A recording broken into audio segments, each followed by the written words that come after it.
Hello. Welcome back to Once Upon a Mental Crisis podcast. It is October. And what are you dressed up as today, Zai? A kitty. And I am a witch who just woke up from her nap. Yes. Today's episode is episode 7, Braving the Shadows, a journey through facing and overcoming our fears. October vibes. Yes. Okay, so checking in. What happened in September? I don't know. Yeah. We were just like, what happened? Holy shit. But I think for me personally, work-wise, it's improved a lot. I'm at by the end of September, I feel like I have a more peaceful mindset now. So yeah. That's all you're gonna say? Well, we'll go back and forth because that's all I can think right now. But I'm sure once you start talking, I'm like, oh, okay, this happened for me too. So for the month of September, I was mostly sick. I had a really bad cold for like 2 weeks. My whole family did, actually. And then I got pink eye and then double ear infection. Yeah. So the reason why I don't remember September is because nothing much happened in September other than me being sick. And I feel like I'm still recovering from it because like here and there my voice sounds like this, very hoarse. And I'll get like a sore throat here and there. So I've been drinking a lot of tea. Not sipping tea, drinking tea. Oh. Meanwhile, I'm getting a lot of tea over here. I know. No, she's sipping tea, she's giving tea, she's pouring the whole kettle. But I think for me, September was a lot of reflecting. As far as like, I'm learning a lot about myself and my career, and just like where I want to go with it. And yeah, and I think also, actually, personally, there was a lot of deaths in not my family but in my friend's family, so I think that month was very very tough, and just being as supportive as I can for others. So yeah, a lot of emotions. August was really a rough month for everyone, so yeah. You mean September or do you mean August? August, and then we're just like, after August happened, and then now September is more about like coming back from that and moving forward, and healing. So a lot of healing in September and moving forward. So yeah. All right. So again, thank you to our listeners who are always supporting us and listening and taking the time to listen to us. So yeah. Yeah, I had one of our listeners. She was like, so on my drive to work the other day, I turned on the podcast and I realized, I've already listened to this podcast. Where's your new episode? Oops, sorry. We're working on it. Yes. Okay, so I chose fears for our topic for this month because it is Spooky Month and it is one of my favorite holidays. So yeah, let's like dig deep and talk about our fears. And it can be there's many types of fears, right? And so for example, we're going to be talking about like surface level fears, emotional fears, I can't say this word.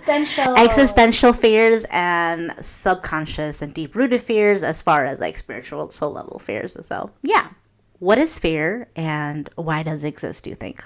So from a psychology viewpoint, fear is something that we have for survival. Exactly. Without fear, we would probably do anything, go anywhere, and not be wary of the danger that could be around us. And as you know, back in the Neanderthal days, like, you needed that fear to keep you and your family safe. And like animals now, like, if you find a herd animal or whatever, they're going to fear you first, then be comfortable around you because they want to ensure that you are not danger to them. So yeah, fear is just an innate part of us to help us survive and evolve. And then I feel like not only as human beings, but also like in animals too, right? Yeah, and I think fear also helps with evolution, right? So like when you know a certain thing is fear, how do we better prepare for it? And how does that grow within our like anatomy and everything too? Absolutely, so, yeah, so fascinating. Evolution. Yeah. So, what are some of our own fears? So I have always been afraid of the dark. Mm. I'm doing a lot better now as an adult. If I like watch a scary movie, no, I will not sleep in the dark. I will, if I'm home alone, I will turn on the lights, all the lights, and sleep in the light because I don't like the unknown. I guess you can say that, and that's my biggest like personal fear that I've always had growing up. But now, of course, my fears are like losing loved ones because I've gone through that. And, you know, as much as we don't want it to happen again, it will, but of course, not out of like unnatural causes. Like, if someone's gonna go, I want it to be like not unexpected. Yeah. You know, like I want to have the closure, know that I still have those final moments with them. I don't just want to lose someone unexpectedly. And of course, my biggest fear is myself dying too. Is I have a daughter now, and So, like, fear of death. yeah, absolutely, yeah, because I don't want her to grow up without me, and I know it'll be really hard on my husband as well. So, I feel like there's just a lot to lose now that I'm an adult and I have my own family. Yeah. Well, I'll start with the small things. I am afraid of mice, and I'm afraid of snakes, and Legit yeah, things. and I feel like the common thing between those two is like they have a squirmy thing, and I don't know why I hate that so much. It is so creepy. But like spiders, I'm not afraid of, you know. Oh my god. But like their, little mice and rat tail is so ewy, and like even like a possum's tail is disgusting to look at. So heebie-jeebies.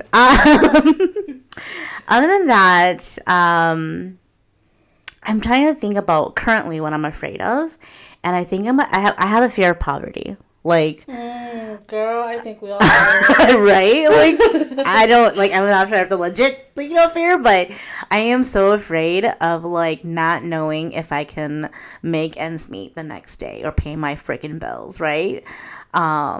Things I used to be afraid of, like, when you mentioned fear of darkness, there was a time where I was afraid of the dark, but I think when I went through, because it's kind of morbid, but, like, when I went through depression, I kind of found comfort in darkness. So I think that helped me overcome it, I used to have a fear of, a lot of relationship stuff, right? Like abandonment, fear of, I never really had a fear of missing out. No FOMO? No, not really. Like, I think That's true, you don't. I've become so, like, individualistic, so I'm like, I don't really care, Fear of death is actually one that I used to ponder when I was a kid. Yeah. Yeah, Yeah, me too, yeah. but like it was more of a curiosity. I'm like, oh, what happens when we die? And then I became afraid of like what happens when we die? Does it all just go black? And I used to be so afraid. But I think throughout the years, in my adult years, I've kind of made peace with death, and because it comes with like Buddhism that when I dove into spirituality, like death is such a natural process. There's life and death, right? And I think it's natural, and that's something that I just learned to accept in life. And also losing my grandma and then losing my dad, it was just like it's inevitable, and there's a beautiful part of it, and I learned how to make peace with it. So Yeah, for sure. yeah. All right. So there are several layers of fear, and honestly don't know how I'm going about this, but can you also scroll down? Yeah, I don't really know how to go about this, but I guess I will just talk about fears. And you, Well, yeah, I mean, I kind of have like a thing. yeah, Like, so, we just named some of our own fears that, we probably think about. We're more like conscious of, right? yeah. And I feel like that's kind of where the surface level fears come from. And I feel like the reason I put these out is just a way for us to understand fear. Yeah, absolutely. For something for us to talk about. So there's layers of fears. So the first one is surface level. So they are like immediate threats and performance anxiety. So things that gives us anxiety and shit. Oh my gosh. So Yeah. Honestly, I wish I took time to go through my fears. But yeah, like I said, I'm fair. Like a first surface level fear of mine is like literally mice and snakes. Mm-hmm.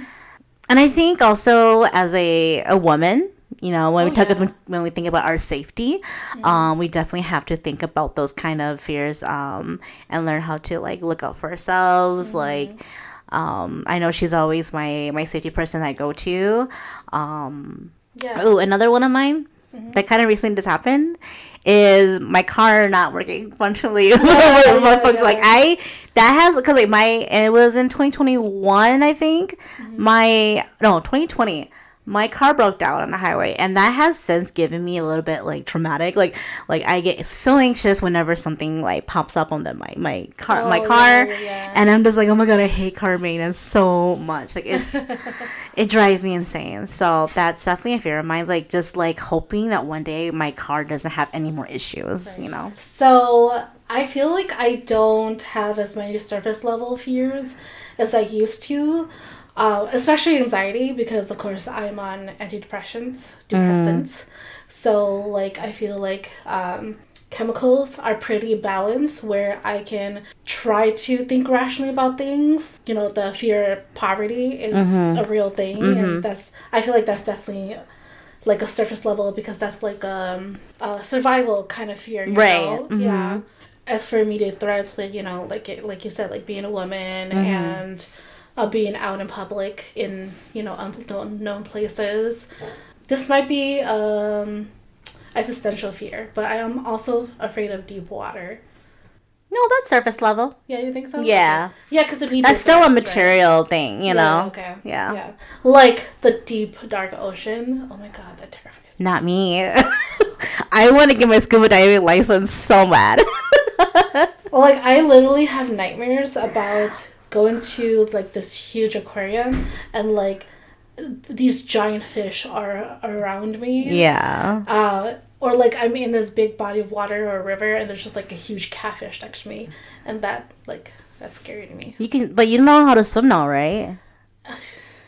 No? I'm okay. Okay. Also, I think she's also overcome a little bit of her fear of water, A little because bit. in August or July you learn Oh yeah, how to dive. how to dive and do water bombs. That was so Yeah. fun. Yeah. That's a surface level, I would say. Okay. Okay. Yeah. Yeah, you're right. Yeah. You're right. Mm-hmm. And then second layer is emotional fear. So, like fear of vulnerability, fear of intimacy. Um, and I mentioned before, like fear of abandonment, right? I think it was right after my breakup that really opened up that fear of abandonment, because I'm like, damn, like I really felt like my partner left me, and like just disregarded all of my feelings and emotions, and I felt like I really was useless or something, So I get that a lot, and like I feel unfortunately a very common fear that comes up. like not only in relationships, like romantic relationships, but also definitely in families as well. Yeah. Families and in friendships, like I'm pretty sure I have a fear of like losing friendships and like not being friends with someone. Like I feel like I haven't been a good friend myself. So like I'm afraid that I'll be a bad friend again, and that would cause someone to like not want to be my friend anymore. Like, In college, I realized that every year it was like a friendship test, and I kept getting a lot of like conflicts with friends, and I just like, I think this is like a natural thing. Like I just learned to accept it. I'm like, yeah. it's natural. Like you will have fights with your friends, and you may lose people. And I think, in my adult years now, up to this point, I'm just like, it's a very natural thing for me. Like, I really don't take it any more personal. And I just accept it as like, oh, this is just a way of life, right? And sometimes people are not meant to grow with you, and there's seasons in friendships. So there's a whole thing about friendship, So yeah, it sucks losing people. Like I'm not gonna dismiss that at all, but you live and you learn. Yeah, I think my fear is that fear of like losing a friend or like a relationship may be something that is like deep rooted too. But we can go into that now. No. I'm just kidding. Weird. Yeah. Have you ever met people with fear of vulnerability or intimacy at all? Of course. Yeah. My brothers. Ooh. If y'all listening. They're not listening. Yeah, I think in my years of dating around, I definitely met people who have a fear of just like opening up, right? And I think how I dealt with that is just like, I'm very like, I give people their space, like, because like you kind of test the waters with people, and that people are just like closed up and really private. I'm just like, I usually let them know, and I'm just like, if you don't want to open up yet, that's fine, just take the time you need, but when you do, I'm always here, so giving them that grace and like communication when they're ready to. I never really usually push people to like be vulnerable with me when they don't want to. Yeah, for sure. Like I had a conversation with my manager last week, and that came up where like she's like, there's people that they have a lot of complexes, and like they don't want to like talk about themselves too much. And I'm like, like I feel the same way as you, like just give them their time. I feel like people who are like that, they've gone through traumas in their life that has caused them to be more self-conscious and aware of what they're sharing and who they're sharing their feelings with. And if you're someone who has a fear of vulnerability, like that's totally normal. Like for me, I'm an open book now, but I think the fear of being vulnerable, especially with your family, is a big thing. Especially if you feel like your family weren't very supportive and they're not trustworthy. Yeah.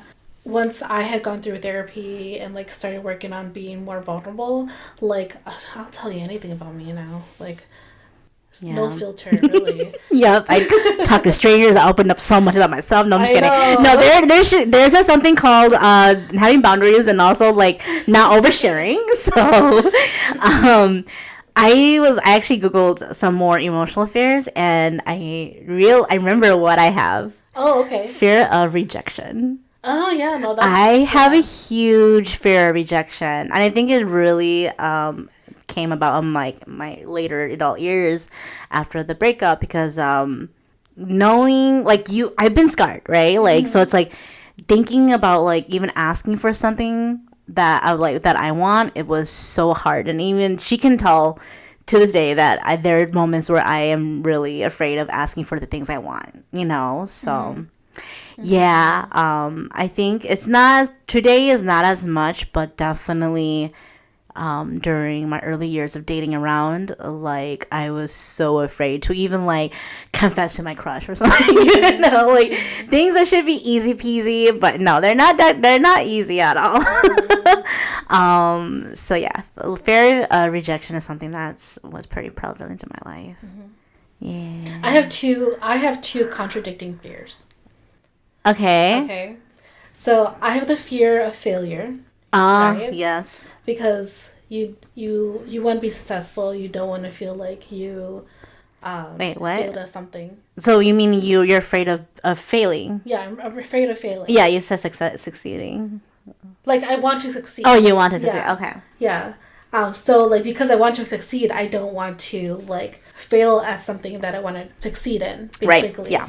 But I also have a fear of succeeding as well. Me too. That was the one I have. Yeah. But mine's a different reason. But yeah, you go about yours.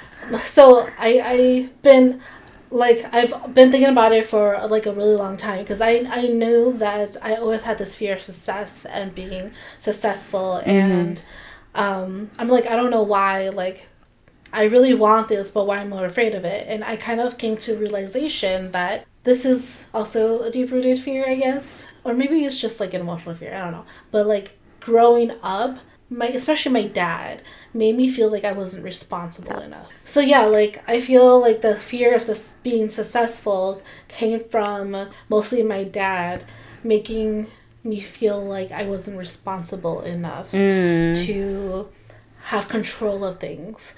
And like I didn't have responsibilities as a kid, you know? Like, I was only taught to be like, hey, you know, your job is to learn how to do this and this and this and this. But of course, I learned to hate that part of what I was being taught.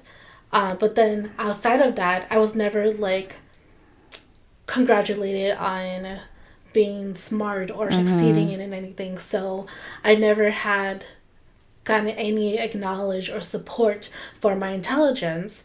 And so one, it creates the imposter syndrome because maybe I am qualified, but I don't know if I am because I've never really received the acknowledgement or the praise. And then, you know, I've never actually, like, I feel like I never felt success in my hands before. Yeah. So once I get it, how do I know that I have it? And then how do I deal with it? And how should I feel about it too? Right, yeah. You know, like, so all of that really, I felt like that really crippled me in the first couple of years of my business and entrepreneurship is because as much as I try to be organized and try to do things, I always got very anxious because I'm like, why am I doing this? Like, why... what's gonna happen when I do reach my goal, and like where do I go from there? And girl, like, I'm like in that right now. Right, and like once I do get it, am I even really going to be? Am I gonna feel accomplished, or am I gonna be like, recognized the way that I want to be? All valid, my dear. Right. All valid. She said that. Yes, yes.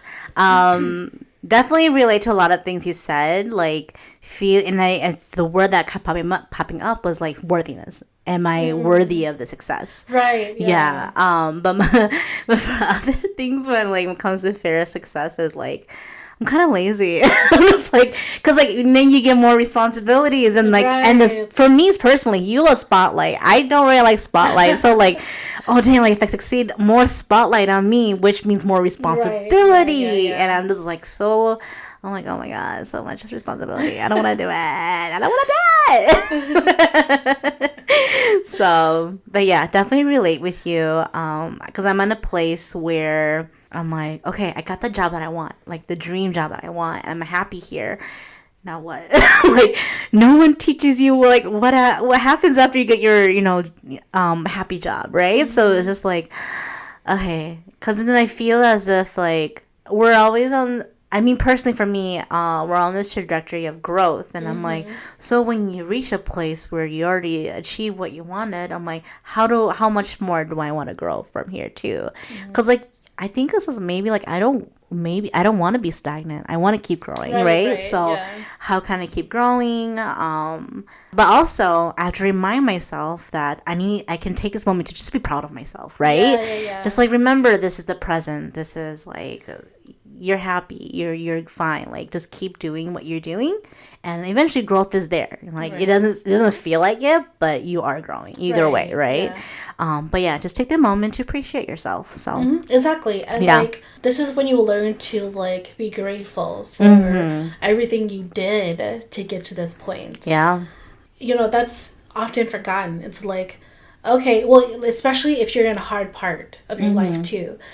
Remembering what you've done, like where you've been, and then where you are now, and knowing that you are capable of getting out of this difficult situation because you've done it, you've gone through it before, you have the tools and the mindset to be able to get through this. And if you don't, there are people out there who have gone through this and are able to help you. I kind of want to go back to fear of vulnerability, because I think that, I don't know if you agree with me or not, but isn't that kind of similar to like fear of getting hurt? Oh, yeah. Yeah. And I feel like the reason why people don't want to be vulnerable is like they don't want to get hurt. And I feel like I've seen that with like one of my friends. And it kind of like, when it comes to relationship, I think it just kind of drove them like closed, right? Isolated, and like just like rejecting anything that may be good for them or actually a good learning experience, and they just like, no, I don't want to go through this because it's just gonna hurt. And it's like totally valid. I've been there before, but healing takes time, and just can't avoid it too. So yeah. Yeah, and like in a marriage, it's still a thing too. Mm. Well, I'm married, so like it's what I go through. But if you're like in a serious long term relationship, the Mm-hmm. fear of being hurt is like the fear of not being understood. Yeah. You know, like when you are vulnerable and you want to share with someone what you're thinking, what you're feeling, you hope that this person is willing to like understand your perspective and try to like be like, okay, so where's this person coming from, like what can I do to help them, instead of thinking what can I do to avoid this, or like Yeah. become defensive, because it's not about that. It's just really about listening to the person and being like, okay, this is what this person is feeling, let's figure it out together. I totally forgot about this, but as a recovering anxious attachment person, there's a lot of fears. And I totally forgot. Like, there's a lot of fear, like I mentioned, and abandonment, right? Like, feeling as if maybe you're not worthy enough, and so you have to kind of overcompensate just to make that person stay. But that person could see that kind of like over performance and get really turned off of that. Right, yeah. Yeah, I used to, oh my god, it's terrible dating days. Where I felt like, oh, is this person doesn't like me? Because like he's not texting me enough anymore. You know, his texting slowed down, or like am I not pretty enough? You know, so a lot of that shows up. Yeah, and I just thought of this because I was thinking about my mom. I think she also has the fear of abandonment too. Not just because my father passed away with it, but because I think it's just a common thing for older people in like their 50s and 60s where their kids are like adults. It's like, you know, my kids, I raised them, now they're all adults. Are they going to leave me? I feel that's what mothers deal with, right? No, as soon as Anar's an adult, I'm like, pace. Okay. Okay, so we talked a lot about emotional fears because we're very emotional people. I know, I was just gonna say that. Yeah. Moving forward, the third layer of fears is, okay, you can say this word because I can't say existential fear. Existential, because I want to say existential. That was very like Asian. Existential. Existential fears. You mentioned fear of death. Yes, fear of the unknown and fear of death. One, I'll include one is, for me, is, well, unknowing is kind of similar to uncertainty. I had a huge fear of uncertainty, but you can go with you first. Fear of the unknown, I think for me, is connected with fear of deep waters. Yep. And fear of darkness. It's because I'm a person who likes to be in control of my situations. So if I feel like I'm not in control of something, then it becomes unknown. And then I feel, what's the word, like... Powerless? Powerless, there you go. And I don't like that kind of vulnerability. You know, like I want to be able to see what I'm doing, see where I'm going, and know that I'm safe. Yeah. That's where the unknown comes, like, I think is evolved around. And then again, like I said, fear of death is because, like, go back, sorry, before we move on to death, what would make you feel more reassured about yourself in those situations or circumstances? So when growing up and when I first got, like, when my brother and I used to share the bedroom, and for me, as long as someone else is in that bedroom with me, it can be complete darkness. It's fine, because I know that someone is there next to me, right? But if no one is there and it's me by myself, then that becomes more intense. And so what I would used to do is I would this was dangerous, don't do this, but I used to light up candles and just leave them on all night. And it's not the round, it's the tall ones. Yeah, it's the tall ones, you know, without like glass covering it. So like at any moment, open flame. Exactly. At any moment I could have knocked it over. At that point in my life, I was a kid, and that was the only thing that I could think of to like bring light into my room. Like, wait, so for example, competition when you sleep alone now in the hotel. Do you leave a light on then? Oh yeah, I always leave the bathroom light on. Yeah. Yeah, but it also depends on the blinds too, because if it's like total blackout curtains, then yeah, I'll like turn a light on somewhere. But if it's like a more on the sheer side, then sometimes the lights from the parking will shine through, and that's enough to keep me okay. Yeah, and like now, like if I watch a scary movie, well, now I sleep next to Nara, so I'm okay. And she has a nightlight, so it's okay. Yeah, but let's say, like, my husband was out of town, and if I didn't have Inara, I would probably just, like, turn on my laptop and, like, listen to some music and then just fall asleep to that. But I've been doing okay, too. Like, sometimes I don't even do that if I fall asleep by myself. Yeah. No, especially, when it comes to darkness, when I sleep in new environments and never slept before, then I put a light on, because I'm like, you never know what the strangers are, or you never know if this Airbnb is haunted. Okay, so right, exactly. Yeah, and that's why when we went on team trips, like I always liked that we shared a room, because I'm like, okay, Macy's here with me. I know that I'm safe. I know that. There's someone else in this room with me. And then she regrets when I continue talking. I talk too much. I know, no regrets, really. It's kind of like soothing. It's like, she's talking me to sleep. I don't know why. Well, I am a night animal, so I feel like I get activated. I just want to keep talking. Yeah. I guess so I can continue with like the fear of uncertainty. Again, with the whole breakup, because that opened up a whole lot of trauma, right? So I think when I was put into a place where I no longer had a plan, I no longer felt like I had a future, because like with my past partner, it was like, oh, we had hopes, we had plans, we had dreams, but now when all of that is gone, it's like, shit, like where do I go from here? Like where does life take me? So I still deal with it to this day, because like, again, life is not perfect. Life likes to throw curveballs at you, and it's just something that you kind of learn how to cope with. Uncertainty will always be there, because we cannot fully predict the trajectory of our life, right? So, newsflash.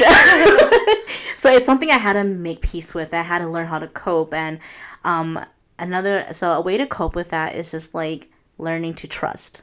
And I had to learn how to trust myself. I had to learn to trust like the universe, so a higher being, because knowing that where I may go is gonna be a good place either way. Like even if, like for example, something doesn't work out the way I want to, it's okay. It's a redirection, right? Like they always say. So like as long as I put my faith in somewhere else, I think that helps me cope. Instead of blaming, life, I think I just turn that around and learn how to bounce back. So yeah, uncertainty is super scary. Yeah, I feel like I go in waves with that fear, right? Yeah. Because like some days I'm like, yes, just trust the process, but then some days it just feels like, shit, what the fuck. Yeah, because I did that after my husband left his job, there was a lot of uncertainty because we didn't know what our financial future was going to look like. But that's also the time when I learned to just like take life into my hands. I mean, like, I can't completely control everything, but there's certain things that I can do to like change the situation somehow. Yeah. I think that's like probably the positive side of uncertainty is like you don't know what's gonna happen, but this is what I can control, right? This is what I can do to bounce back, right? So. And it kind of becomes exciting when you think about it that way. Like right now, being entrepreneurs, we never know where businesses are gonna go. Like if I make a deposit into a vendor fair, I never know if I'm gonna make profit or break even or even lose profit. But it's about trusting the process. It's like I don't know who's gonna be at the vendor fair, so I just have to trust that whatever I'm putting out there will be received by someone, and they will feel like this is their product. This was meant for them. So I think the spirit trains us just to be positive. It really tests your positivity, and you just gotta be on that level. So yeah. What about when people have like existential life crisis? What's that like again? Would that be considered a fear? It's kind of like a crisis thing. So how we talked about like the fear of uncertainty. Like we've come to like a life crisis. Yeah. In our timeline. Well, because I wasn't sure if that's gonna be spiritual fear, because that's a fear of true purpose too, or whatever. You think that was more on that level? Yeah. Okay. Like the midlife crisis more of like the spiritual self. All right. Level of fears. Yes. When we think of existential, like about like COVID, that was more of like an existential threat to humanity. Oh, for sure. Yeah. That's a really bold phrase. It is. So moving forward, our fourth layer of fear is some consciousness and like deep-rooted fears. So that's something that can be learned or conditioned, and also could be societal and cultural fears. Yeah. When I think about learned fears, I think about, like, for the example, spider. I think a lot of us are afraid of spiders, right? But I think that's learned, right? So, for example, whenever, and I think I see this with my sister who has 3 kids. She's starting to be like, okay, whatever she's afraid of, she doesn't want to pass that on to her kids. So she hides, she tries to like control her reactions when she sees things. Yeah, that's actually pretty smart. Yeah, so like for example, my niece isn't afraid of spiders because I think my sister kind of like hindered that reaction. She wants to wait to see like what her kids will react to, like such thing as spiders and bugs and stuff. Right. So like so kids learn how to react to things their own way, you know. So yeah. Yeah, for sure. And like there's a lot of like horror movies that include spiders, especially back in like the 60s. Well, I was gonna say a friend of ours is afraid of spiders and can't watch Harry Potter. So oh yeah, that's yeah. I feel God. Yeah, my mother-in-law is very afraid of spiders. Ty also had experience with spiders, and that kind of scarred him too. So like it's definitely a learned thing too. Yeah. I think something I learned to be kind of icked out is by caterpillars. Because like a lot of older Hmong women do not like caterpillars, right? So they get all like scared of them and then of caterpillars. So when I was younger, I wasn't afraid, but as I grew up, I became like kind of icked out by caterpillars. So and yeah. Well, I hate worms. I hate. It's for me. It's like half and half. Some days worms don't bug me, but I think when touching them, that's when it's like woo. Okay, so this one's a learned one for sure because, one, they're icky looking, and then 2, I watched this movie when I was a kid. Oh my god! This is not where she eats it? Yeah. Ah! I know the movie you're talking about! A lot of Hmong people have seen this movie. Anyways, let's not bring that back. But if you're Hmong and you know what the film we're talking about, then you know. Yeah. So... yeah. But I love gardening. And so I'm like, I know it's inevitable for me to see a worm. And actually, I feel bad for worms because when I'm gardening, like, I know I can injure them and, like, stuff. Yeah. And, like, when it's raining out, like, they're all over the sidewalks. I know. I hate that. I avoid looking on the floor. I'm like, I'm just gonna keep walking. Right, exactly. I'm like, you're everywhere. If I step on you, I'm sorry, and I don't want to think about it. Yeah. And like fishermen who like hook worms on hooks, like I don't know how you do that. No. I tell my brother to do that. Can you put it on me? I'm like, I don't know how to do it.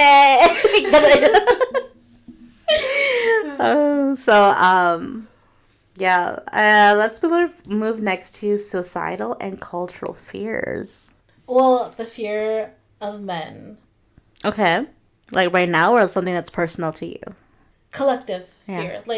So I'm not afraid of men, but there's certain aspects of men that are fearful to me. Mm-hmm. You know? That's valid. And when you said earlier, like, I don't remember how you phrased it, but being out in public and like you're by yourself, Yeah. and then you just see a man walking, Yeah. you know, towards you. Like you have this like subconscious fear, right? Yeah. Like, am I gonna be safe? Yeah, I think it's like the way that people, society has portrayed women to be weak and everything has like made us perceive ourselves as that, you know, and that we are the target, you know. And I know I'm not saying like all women are. There are some strong ass women out there, but like when it's a huge part of society saying that, you know, yeah, And it's so highlighted in our culture these days. Like, it makes us a target, you know. yeah, and a lot of I feel like the message now is like, ladies, be careful, be more vigilant, and you know, for me, I always carry my keys like this. Don't put the key thing through this finger, because they said that if you do end up stabbing someone, you might actually injure your hand. So hold your key like a knife. So like pretend like your a key, right? So not between your fingers. So don't hold it like this, okay? Because that's you're a Wolverine, okay? Right? Hold it like this. Ah. Because this is a more threatening position anyway. Gotcha. So whenever I am out in the parking lot, whether I'm in a parking building or whatever, I always hold my keys like this, because I'm like, no one's gonna fuck with me today, you know? And like, I want Inara to learn martial arts, whether it's jiu-jitsu, whether it's karate, whatever. I want her to learn just how to defend herself, and like, don't let anyone mess with you. Yeah. I think a cultural fear as Hmong folks is, well, I think, I don't know if it's like a fear or it's considered trauma, but it's like the generation trauma as refugees, right? I feel like, for example, at work, we talked about how our parents are hoarders. And it's actually like a trauma response because of what we went through with the war. It's like, oh, we keep things just because what we went through and not having anything in our lives. Never know if yeah. we need it. So even during COVID, like rice was fucking on demand. Like people were stocking up rice because, you know, like we ran out of rice during the war, you know, and we really have to think about how we're going to feed our families. So, yep. Another culture fear is like the concept of taboos, I feel, because tabooing is basically dating or being married with someone of the same last name, clan name as you. And so I feel like it's a taboo that has been passed down generation to generation. So it's like, oh, don't do it. But even though like you don't know why, but you're like, why are we not doing, like, why is this shameful? Why is this, you know, a fear? So I feel like it's a cultural thing. So for sure. Yeah, I mean, for you and I, we have a lot of cultural, like, deep-rooted fears with that. Like, because, like, what you just mentioned, the taboo thing, I don't really think of that as a fear, because it's just so natural. Like, well, the thing is, like, for example, because I'm single, right? So, like, and if I'm in a Hmong space, I have to be like, oh, he's cute. But then, like, I mean, the immediate thought I was like, oh shit, what his last name dog? Because like it becomes like, fuck, it's something I have to be worried about. So yeah, exactly. I feel like it's definitely a cultural fear. Yeah. I was gonna mention, continue off my men thing. Yeah. But I was also afraid of marrying like Hmong men. Yeah. Yeah, because I heard a lot of like domestic abuse stories, and our culture, patriarchy. Yeah, it's very masochist. Misogynist? Yeah, misogynist. I'm like, what word is she thinking? But yeah, it's very misogynistic, and like, if you think the white, I don't like talking about race like that, but if you think white people go through misogyny, I feel like the Eastern culture has it a little bit worse, because, you know, we did a lot of like body, like, you know how the Chinese women would bind their feet. Like, yes. We did a lot of that kind of things to become more attractive, and like, we were taught since we were children that we just serve and serve and serve. But that's me saying as an Asian person. I really don't know. Well, also because Asian cultures have been so, like, I want to say, undisturbed, right? So we're really tight knitted communities, and so just like the fact that Hmong Americans came here and like are introduced to like modernism and the Western influences, yeah. So it's like we can see that misogyny and patriarchy is kind of like, backwards. So yeah. So those are the 4 layers of fears, and however, I do want to honorably mention spiritual or soul level fears, such as fear of true purpose or being seen. And I feel like when it comes to like existential life crisis, thinking about your purpose here in life. Have you ever gone through those thoughts before? Yeah. What? Maybe like an everyday thing. Yeah. My biggest one, which I feel like a lot of people are going through, like, because you know how we would say midlife crisis, quarter life crisis. Yeah, now people are doing quarter life crisis. Like, I feel like a lot of people in their 20s are going through life crisis. But mine was actually in my 20s too. Mine was at 27. I've talked about this before. Is when my husband, like, he didn't lose his job. He quit his job. And at that time, like, we also had a certain path. Like, this is what we were going to do. This was the plan. You know, I was going to be a stay-at-home mom. And I started adopting that as my identity. You know, like, this is what this dude basically promised me. And then all of a sudden, that disappeared. And the uncertainty if I would ever get that back had come up. Like, there was just a lot of uncertainty. And then at the time I started questioning myself, like, who am I really? Like, was this the person that I really wanted to be? Like, before I met him, I always said I was always like a very independent person. Like, I had my own phone line. Like, I had got off my parents and like started paying for my own phone bill. I still lived with my parents, but most of the things that I wanted to do, I was doing it on my own. You know, I was very independent, and like I knew that I wanted to own a business one day, and a lot of my life goal plans before I met my husband were just really all about myself. And then when I finally met him and we started dating, like, a lot of that changed. And when he quit his job, I started to remember all of that about myself. Like, what happened to that girl who was like so independent and who wanted to like own her own business.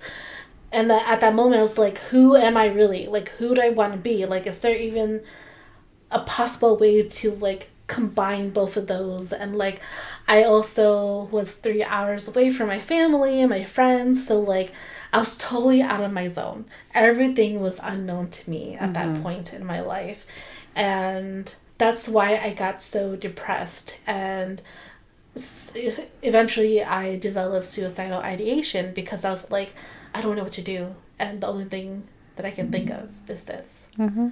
Thankfully, I got the courage to go into therapy without really telling me what she was doing, which I love now that like I think back to this. Is like, she wasn't telling me what she was trying to do, but basically she was trying to teach me to find other aspects in my life to enjoy.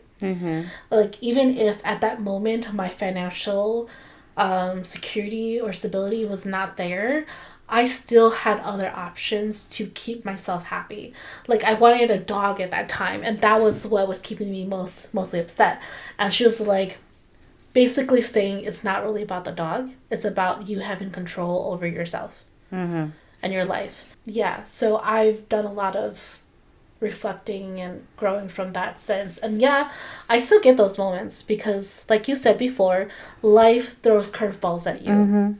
And I feel like as soon as you start to feel like you know who you are, life is like, think again. Okay, you're only 34. You still got like 50 more years to go. Yeah. That was my biggest one. Wow. Thank you for sharing. Thanks. I don't know if I had like big like fear of true purpose or like existential life crisis. Like, cause I'm thinking about like outer space wise. Like, I used to think about like, why are we here? You know, like the spiritual soul level. Oh, yeah. And like, what is my purpose being here? What can I do with this life of mine? Um, yeah, I don't think I've ever had a fear of it per se. But it's just like figuring it all out. It's more like being intrigued by Yeah, it, right? I'm very intrigued by it. Yeah. For sure. Like even I mean, I went into new age spirituality and be like, I'm a fucking light being, So yeah, I'm like, I'm not from this earth. I'm actually sent from a different universe to experience human life on this earth.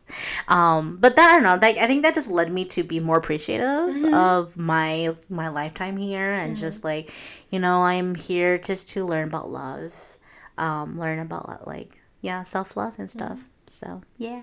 Cool. Sorry, that was very woo woo. I have a lot of spiritual fears then. Yeah. Yeah, like I don't know. Maybe it's not really a fear. I don't know, but I grew up in a world of multiple cultures, and multiple religions. Okay. So my family was traditional shaman, and then my brother, my uncle, and then my brother, they all become Christians, and then I went to school.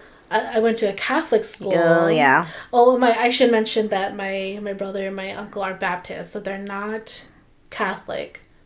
They're all Christian, but there's a difference. Yeah. And then, Catholic, and then there was also Hinduism that I was introduced to, Judaism, I mean. What else was that? I mean, New Age spirituality, like tarot reading. Well, I was going to get there. Like Buddhism, and then like spiritualism, like crystals and all that, like... There's so many. Basically, being exposed to all these different cultures, I was like, it's overwhelming. Yeah, because like you're growing up, you're trying to figure out what your identity is. Yeah. And I think the reason why like the New Age religion is being so widely accepted, because it's something that you create. Yeah. Like sure, there's like rules and guidelines and stuff like that, but for me, I'm like, I take a little bit of everything. Yeah, me too. I think this New Age spirituality is just, it encompasses a lot, and it's like more of a bigger picture belief. So that's why I like it. But yeah, no, ain't no shame if you take like little bits of everything, because honestly, I learned like through anthropology, it's just a belief, right? It's how human beings just reason themselves with faith. Exactly. So when I pray, I don't mind. I pray to God, the Buddha. I pray to my ancestors, my spirit guides, like the universe. Exactly. Okay, this is literally what I say. Yeah. All the gods and goddesses out there, please hear me. Yeah. Like, I don't know who's out there. Please, I really need this right now. The god of finances, the riches. But yeah, because like, I think people want to hear us talk about like ghosts and stuff. Like, so we'll just end off fears with that. It's just like, fear of ghosts. Do you have that? Oh, hell yeah. Yeah, I do too. But it doesn't keep me from like being fascinated with like scary movies or scary stories. Yeah, she's watching scary stories every day. Yeah, 31 films for the 31 days. Yeah. So yeah, but I think I haven't directly seen anything. Well, I have, but like it wasn't like up my face or anything. But I haven't had like any spooky like in your face experiences.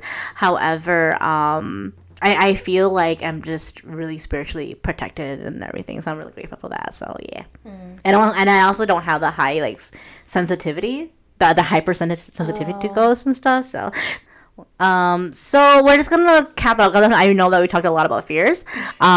How do we overcome our fears? And I would say, I'm just gonna run through that, okay? And you can feel free to pitch in. Yeah. But basically, like recognizing that you have these fears, Absolutely. right? Yeah, having for me, it's about labeling, recognizing, having a word for it, right? And then if you want to, like research into it, have some practice tools, things that you say to yourself to overcome these fears. A lot of things that kind of make, like, for example, if it comes to irrational fears, it's just be like, okay, this ain't real, this ain't real, this ain't real. And thirdly, like, just turning that fear into motivation. Again, like we mentioned in the beginning, fear kind of helps with the human evolution, right? Yeah. So just turning fear into motivation. For real. So yeah. Yeah, I feel like that's what I've done mostly. Like whenever you hear me talk about my fears, like I've always turned it into something else, or like I've learned how to cope with it. Like my fear of the darkness, it's I've learned how to feel safe in the dark by having a nightlight, or like making sure there's some source of light, or that is light enough where it's not just complete darkness. Also, like a really good overcoming your fears type of movie is actually the most recent ones. And I wrote a whole essay on it. Oh, did you? Yeah, I wrote about how, like, the way the movie displays fears, because the clown Pennywise, he represents fear himself, and because he can morph into all the kids' fears, and so throughout the movie, in the second part, you can see how the kids overcome the fears and stuff. So it's so good. But yeah. In conclusion, we have gone over a lot of our fears. Like, I think it's really good for you to kind of like go through your fears and recognize them, and then there's so many resources. Like, if you can't afford a therapist, I totally get it. They're fucking expensive, right? But there's so many resources online. There's Google, dude, chat. Okay, my friend Chat. Oh my, what? Chat GPT. Okay. Chat, last name GPT. My friend Chat. He has so many ideas and strategies to give you. Chat is free. He does, if you want, a better version of Chat, he does cost money. But Chat, sponsor us, please. Oh my god. Imagine. Right. No, and I also want to acknowledge that we didn't really talk about, like, fears that are, like, medically, how would you word it? Like, medically diagnosed, right? Oh, like phobias? Yeah, phobias. I'm sorry we didn't touch upon that, but because we're not experts, but Right. Not to say we're not dismissing that either. But if you do, yes, seek help. Yeah, that's all I can say. Yes, like, don't let fear stop you from living your life, basically.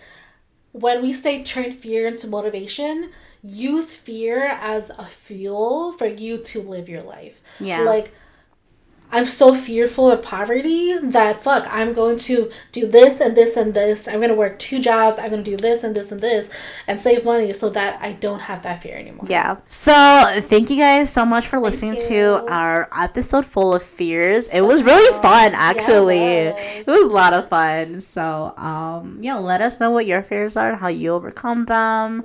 Remember that you're not alone. Never alone. Yes. Never alone. You are Okay, remember to subscribe, follow us on our Facebooks and Instagram. And YouTube. Peace out.